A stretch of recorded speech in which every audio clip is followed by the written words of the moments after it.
Distinguished guests, it is an honor and a privilege. Good day to you. Introduce one of the You know, great men of if the you look United hard States. enough, you can see me at every luncheon. My name's John Phillip Holland. You could say now that the story of that submarine there, and every submarine for that matter, is, in a way, my story too.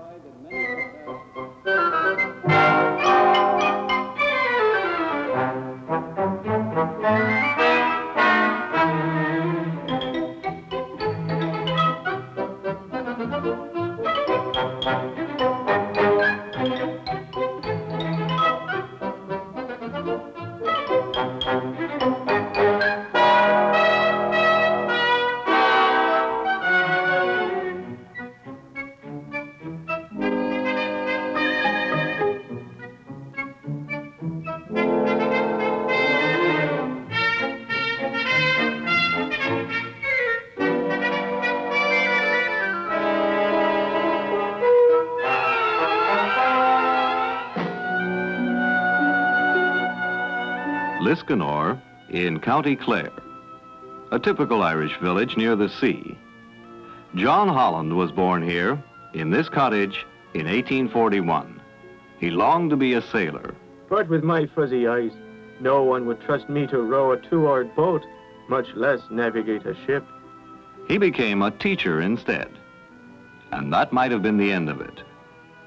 But one day he read a news story which fired his imagination. In the American Civil War, a strange-looking cheese box on a raft, the Monitor, had bested the Confederate Virginia, an ironclad, rebuilt from the damaged hull Merrimac.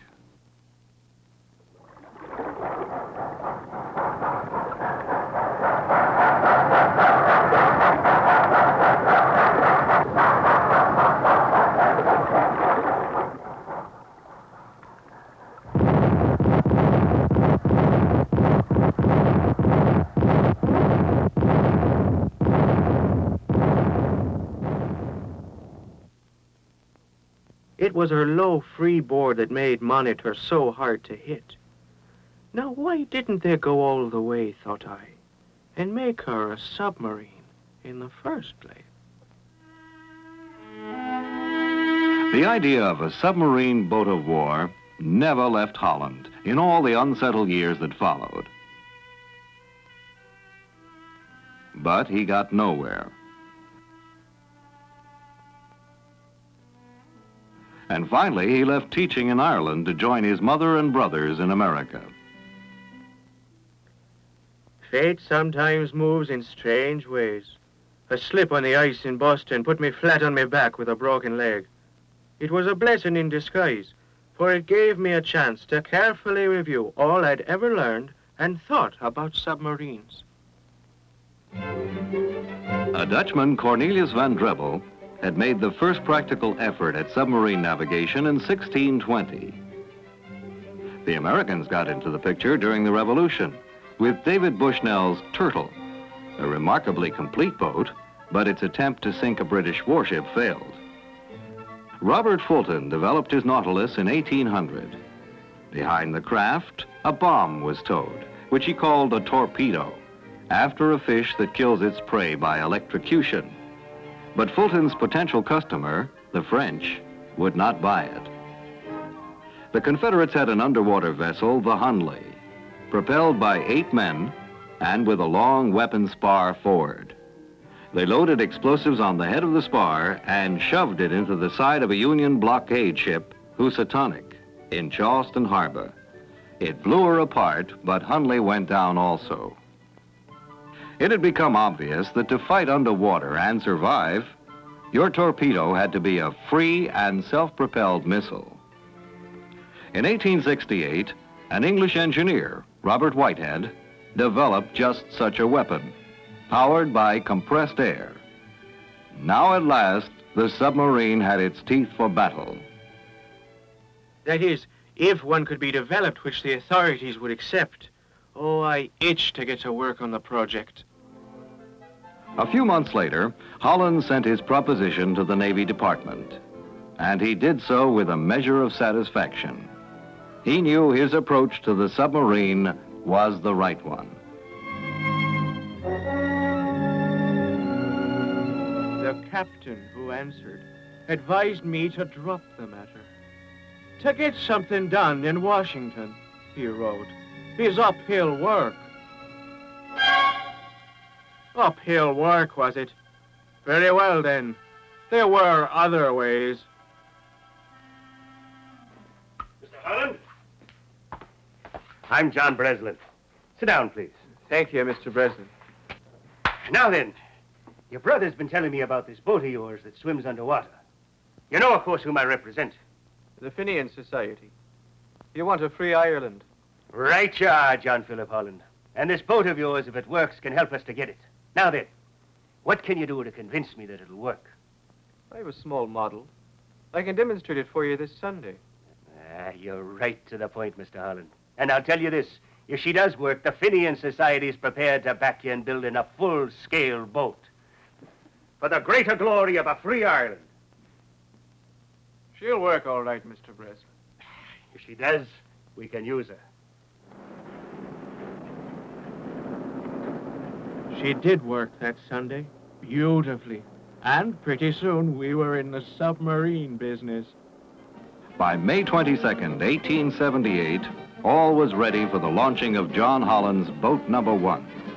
A group of mill hands heading home that afternoon gathered on the Spruce Street Bridge over the Passaic River in Paterson, New Jersey, to watch what would happen with Holland's wrecking boat. One of the onlookers remarked that the professor, as they called him, had built a coffin for himself.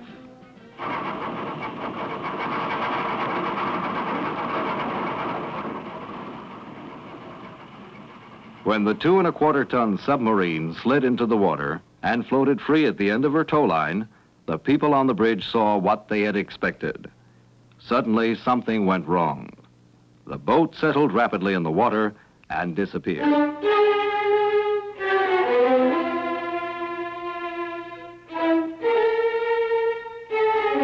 Holland discovered the cause as faulty riveting. And in a month, boat number 1 was functioning so well that Breslin's group authorized the construction of a second and larger boat. And this time, the skeptics thought the professor had built his new coffin for 3 men instead of 1. When we went down, all you could see was a dark green blur. Then, there was a jar, and we knew we'd hit bottom. After a while, I blew the ballast.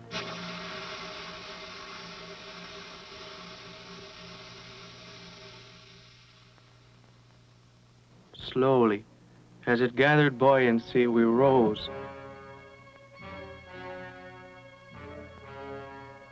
Until it fair to dazzled me. The Fenian ram, they called her. Because of her shape, she could swim underwater as fast as on the surface. And I'd left the bric-a-brac off her topside. In fact, there wasn't even the semblance of a deck. Even an iron fish has to have the clean lines of a fish. Breslin and his bunch were so excited they put Holland to work on a 3rd sub while the ram was still being tested. Soon, the 2 ships were docked side by side. But the Fenians began to think the professor's submarines were costing them too much. Under cover of one New Jersey night, the Fenians appeared with tugboat at the dock.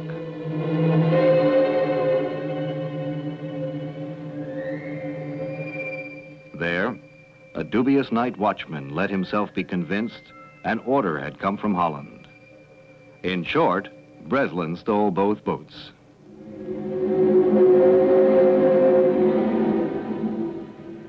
Oh, I was mad when I found out about it. Terrible mad.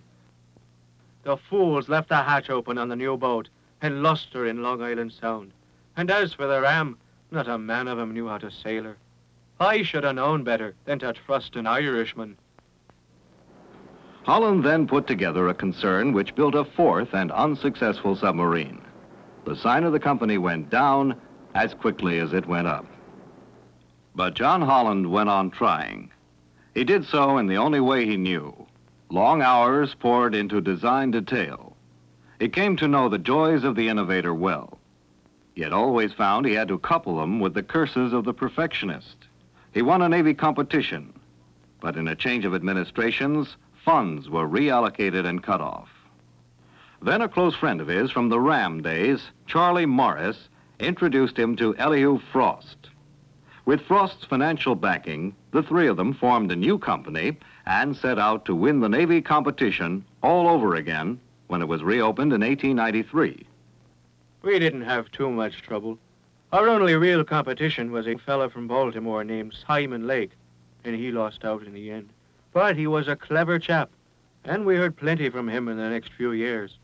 In fact, the sub we were building, the Plunger, was being put together side by side with Lake's model, the Argonaut, in a Baltimore shipyard. The difference was, we had the Navy contract. Holland soon found that that meant problems. He had to put on 2 extra propellers, and the boiler the Navy wanted was a monstrosity that would roast the crew alive. Holland convinced Frost they had to build another boat on their own. The Plunger promised to be a disaster. So, while everyone else watched the Plunger in Baltimore, up at another yard in New Jersey, we worked on the real sub we hoped to sell the Navy, the Holland 6. Not everyone at the yard, though, had my faith. On May 17th, 1897, they were all proved wrong.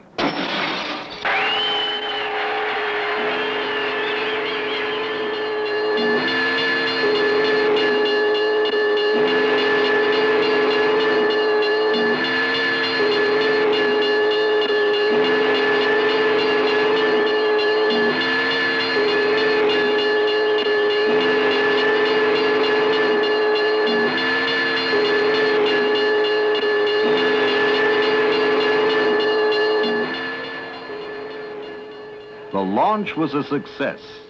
What remained were the Navy trials. But the stern showed when she dived. Hadn't he ever watched a seabird? Their sterns show too when they dive. On behalf of the board, I must point out, Mr. Holland, that at the last trial, we couldn't tell what you were doing down there. Can't you put longer flagstaffs on that ship of yours? The board. You know what a board is, don't you? Something long and wooden and narrow.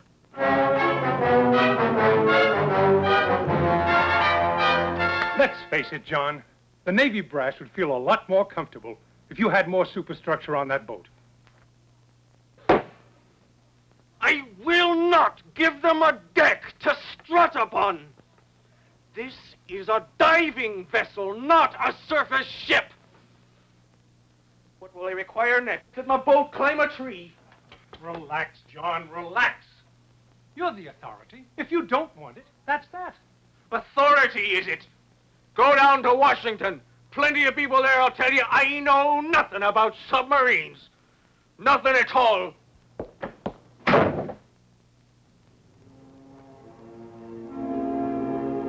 John Holland had a right to be disturbed. The problems had been many and time was racing on. Now, everything hinged on the last trial on the Potomac. Fantastic. Well, what do you think of that craft, Admiral Dewey? Think, sir. If the Spanish had had 2 of those things in Manila, I never could have held the place. That's what I think, sir. The Navy finally purchased the Holland 6 for $150,000 in April 1900, 3 years after they'd launched her. 6 more boats were ordered. It was the beginning of the submarine force of the United States Navy.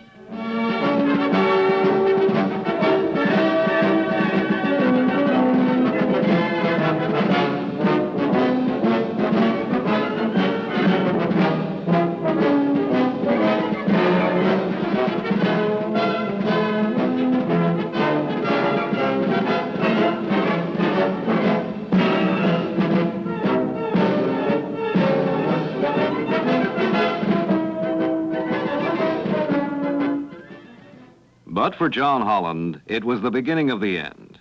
He and Frost quarreled constantly over how the business should be run. Charlie Morris had already resigned, and Holland soon joined him. It galled Holland to think that in all the time he worked with Frost, he'd never made more than $90 a week.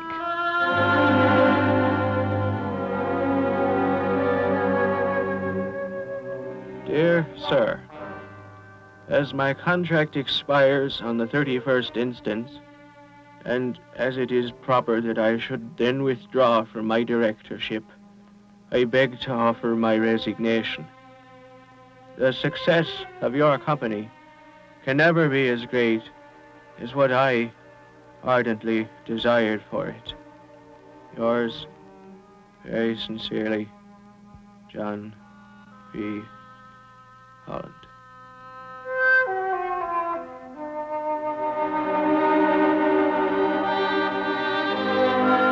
In the next few years, I tried to form my own company, but I had no head for business.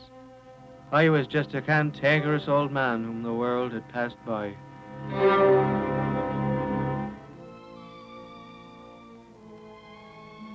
In 1914, war clouds were on the horizon again. This time, the Germans would see to it that the submarine was not idle. Holland was sick with pneumonia, but somebody had to warn the Allies. He wrote the British Admiralty. Imagine me, an Irishman, helping the British. I was 73, and old age must really have been catching up with me.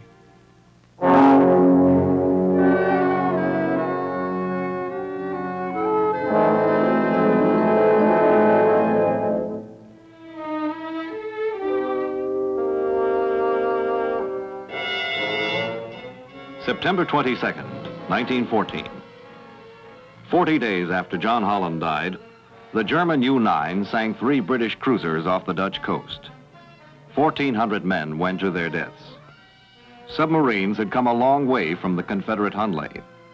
They had become a specialized battle force in every respectable navy in the world. And yet they continued to improve.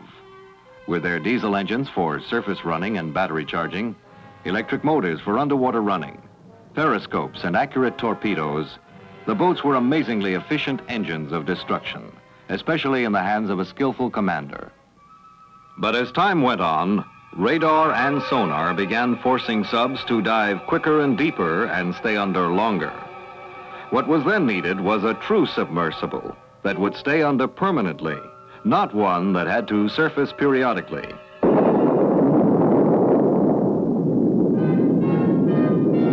1945 brought the means, but means in themselves are not enough.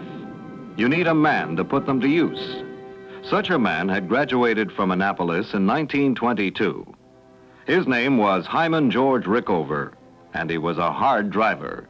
Stubborn, single-minded, and demanding, not only of those about him, but of himself as well. No wonder I like him. In 1946, it was ex-submariner Captain Rickover who represented the Navy at the building of our first atomic reactor at Oak Ridge, Tennessee. The progression of logic is not hard to follow. If atomic power was going to be harnessed, then by all means put harness and all into a warship. And if you're going to do that, then put it in the ship which will return the best dividends as a weapon system, the submarine.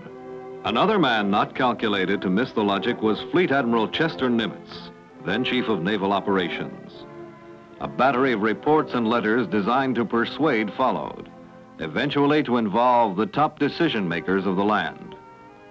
With the assignment of Captain Rickover to work with the Atomic Energy Commission, the nuclear-propelled submarine Nautilus began to take shape, and with an excitement known only once before by Holland himself. Nautilus first sailed in 1955, 9 years after work began on the Oak Ridge reactor. It was more than half a century since John Holland's efforts. But now, the age of the true submarine was finally upon us. The nuclear fact of Nautilus was a revolution of the first magnitude. Now, with unlimited power, without the air requirement for combustion, many new things could be had. One of these was great underwater speed. Designers found to their amazement that the ideal shape for high speed the length beam height ratio was, You guessed it. Like my own Holland 6. they applied this principle when they built the Albacore, which tested the shape. Although Albacore had conventional diesel engines, a marriage was performed. Her shape and the power of Nautilus. The result of this union was called the Skipjack. She was commissioned in April of 1959. Somehow, I felt at ease at last. Soon, records everywhere were being broken by atomic submarines. Nautilus went under the North Pole. Skates surfaced at it. And the Triton spent 2 months taking an around-the-world cruise entirely underwater. True submersibles, all of them, and all verifying in one way or another the versatility of nuclear propulsion. But the biggest dividend of all was just around the corner. The Polaris missile has now given that strange new fish, the nuclear submarine, immense stature in the world of strategic nuclear weapons. And here again, the iron determination of one man made the difference. In 1955, Admiral William F. Rayburn was told to develop a missile that could be fired from underwater to hit a target 1,500 miles away. In July of 1960, after one of America's greatest technological achievements, the bird left its nuclear-propelled cage on target and 5 years ahead of schedule. The George Washington became the first of our current fleet of 41 Polaris submarines. The missile's range has gone from 1,500 to 2,800 miles. This means there isn't a potential enemy on the map it can't hit. And the new Poseidon missile going into these subs is even more powerful. At the same time, the Polaris Poseidon submarine is not the ultimate underwater weapon from our standpoint. Someday our subs will be capable of delivering a missile to any spot on the globe from any spot in the oceans. This is because such a sub will carry a true intercontinental ballistic missile in it.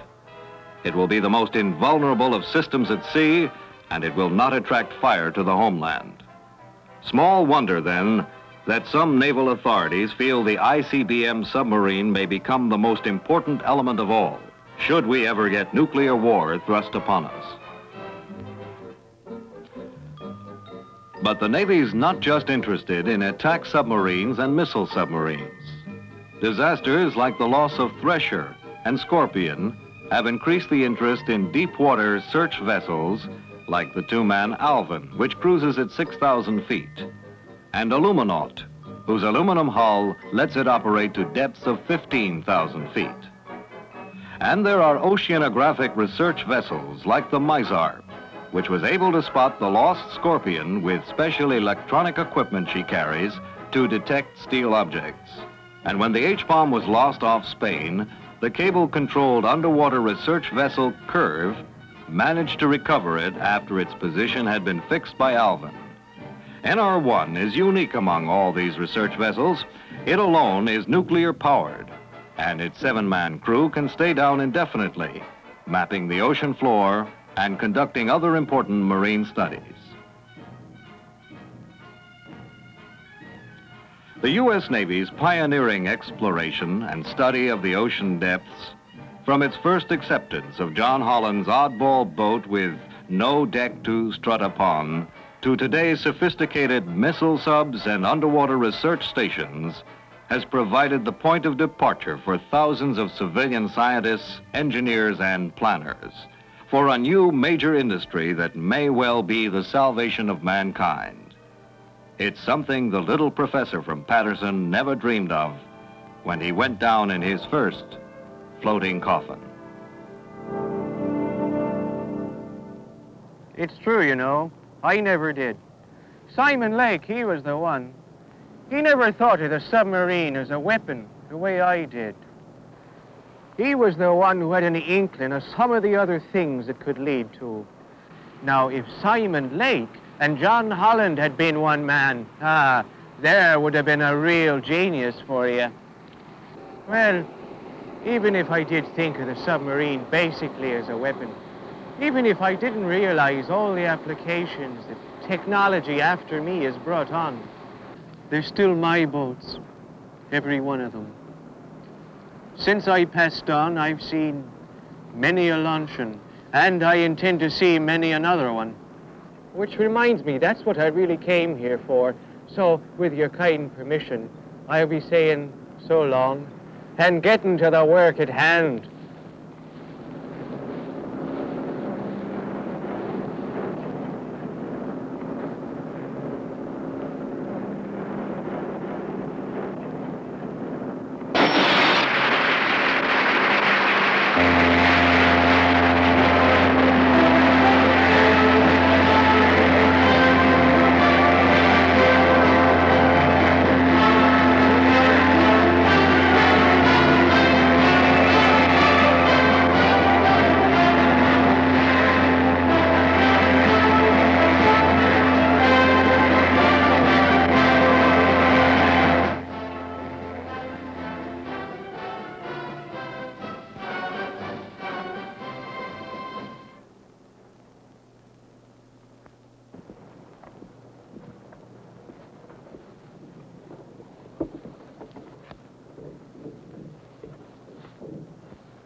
The next time you're at the luncheon of a submarine, look for me. I'll be there.